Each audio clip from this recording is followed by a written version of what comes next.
All right, liberal California once again proving that it can solve the homeless crisis if leaders want to. Homeless camps in Sacramento, California getting cleared out for an upcoming Leonardo DiCaprio movie. City officials giving campers a 24-hour vacate notice ahead of the filming.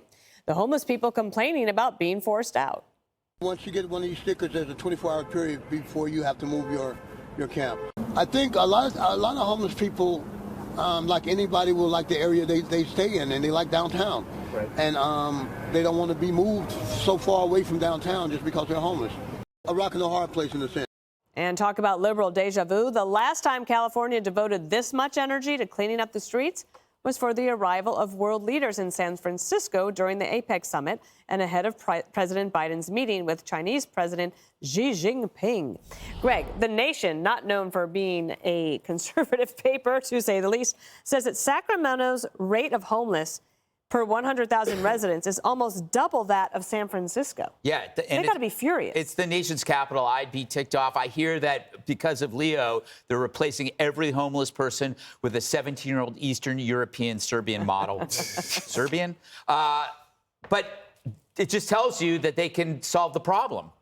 They can solve the problem if they want to. Maybe Hollywood should start filming more movies in these cities that have problems. I noticed in our packet there was this weird little fact. So San Francisco is boasting a 3.5% drop in homeless to 7,754. That's down from 2019. So that's like roughly 280, 300 people, which would be good news until you kind of go Google number of people who've died from overdoses. In 2022, 647 people. So their decline in homelessness, what do you think that's from? It's like they've decided to just let the problem take care of itself. And it's conservatives that are inhumane or lack compassion. They're just saying, you know what, maybe if they just keep shooting up, they'll be done. You are so right. And Judge, why don't the actors speak up on behalf of these people and say, this isn't right? I mean, they live in California, have residences there. They could have some purchase with them. And they certainly have the podium. I mean, if they want to get out there and they have an idea for an issue and helping people, that's what they're all about, right, Jesse? You know, you would think that they would do it. But what's so interesting about this is there were 6 tents apparently in the filming area. So they put these tickets on them and they said, you have to be out of here in 24 hours. But what the packet said was, through outreach and engagement from the city resource coordinator, we offer them connections to services and placement. Well, why don't you do that for everybody, number one? If you were able to move even 2 out, if you could move, 20 or 30% out, do it. But somehow there's a part of me that says, instead of doing this for movies, and by the way, the movie company should be paying for the cleanup, not the taxpayers. Yeah. But if you're going to do it for a movie set, I say to myself, maybe we should show America for what it really looks like. And then people might not be in such a rush to come here from other countries. They may say it looks like Honduras to me. I'm not going there. But the decline in people who are dying, and they talked about the fact that there are 650 drug deaths in the Tenderloin district alone in 3 years, which is about 215 a year, which I figured out to be about 4 a week are just dying, one after another after another. And, now they're talking about putting a hotel in.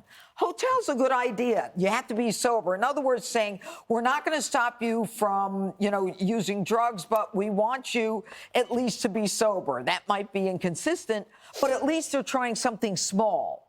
And maybe that'll work. Who knows? I don't have the answer. I don't know where the hotel should go. But London Bree is in big trouble in San Francisco in terms of the election, and she's trying to come up with some idea. Maybe you have an idea for her, Greg. She hasn't called me. Yeah, she should call for the jokes. And the laughs. The breakup was as well.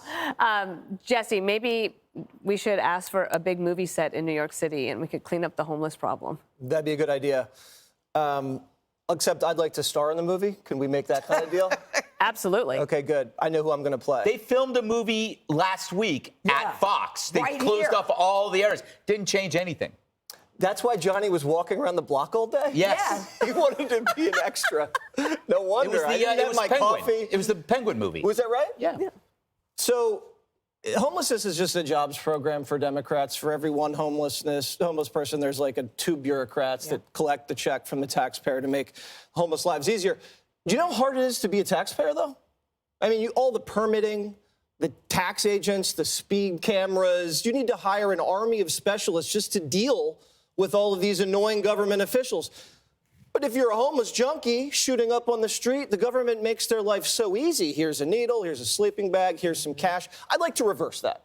I'd like for the government to make our lives easier and the lives of the homeless people a little more difficult. Maybe go by with a bullhorn at 6 a.m. Boop, wake up, people. You like camping so much? Get in the van. We're going to take you to the Grand Canyon. Maybe go to the Pacific, take a dip.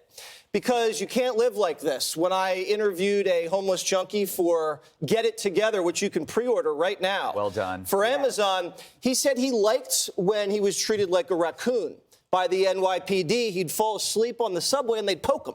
And they say, get up. And he respected that because he'd get up and then he'd go to detox. And you realize this is just a drug and mental illness crisis. They don't want to solve the crisis. They want to feed it for money. Harold, when you are mayor of New York, what will you do? So, Mayor, I don't know what they're talking about here, but so I think we did the story where I believe Governor Newsom, when I think something was coming to the state and they cleaned up parts of it, the APEC was coming. Now you have this. Politicians need to get serious across the board. We seem to have lost a muscle to solve our problems. Jesse, everyone has given some ideas and thoughts about how to solve some of these problems. I'm not sure all of our ideas are the most actionable, but the fact that we're thinking about them and being big and being bold about it, we've lost the competitive edge to try to build consensus and do things. You think about challenges in the country from Social Security. People are living longer because there have been medical breakthroughs. Social Security was initiated, and the average age, your median age was 63. That was the life expectancy. The program didn't start to 65. That has changed. We should think about how we solve challenges. Even in Congress last week, we got to figure out how to fund Ukraine and fund Israel and even fund our border. We got to get back to solving problems. And you can't just solve them because there's a celebrity. You can't just solve them because you have an out-of-town guest coming. You ought to solve them where I agree with you 100%. Those of us who live in these cities, who pay taxes in these cities, who raise our kids in these cities, who are responsible adults in these cities, do it for us too. Leadership has to stand up in both parties and solve problems. Yeah, what about us? That's what I want to know.